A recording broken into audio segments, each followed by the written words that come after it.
नमस्कार, मी सेजल देशमुख आणि तुम्ही पाहत आहात संध्या न्यूज। वारुळवाडी गावच्या हद्दीत दिनांक 29 मार्च रोजी रात्री 8:30 वाजण्याच्या सुमारास चंद्रिका कुमार रामचंद्र मोहते वय 30 वर्ष राहणारा वारुळवाडी अभंग वस्ती या भागेश्वर मंदिराजवळून जात असताना त्याच्या मागून 2 मुले जवळ आली।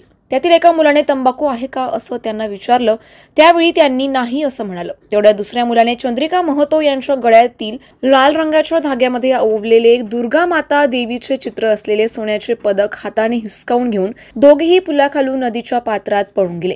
याबाबत महतो यांनी त्या 2 अनोळखी आरोपींविरुद्ध नारायणगाव पोलीस स्टेशनमध्ये तक्रार देऊन गुन्हा दाखल करण्यात आला होता।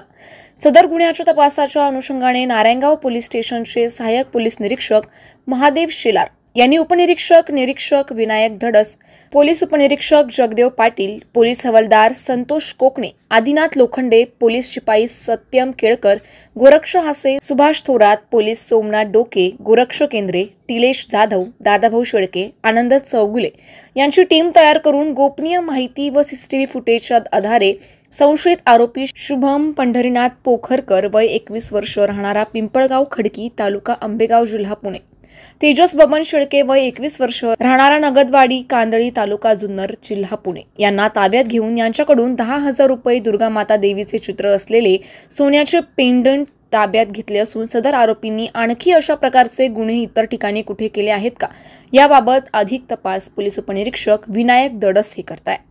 संध्या लाईव्हसाठी विशेष प्रतिनिधी मंगेश पाटे, नारायणगाव।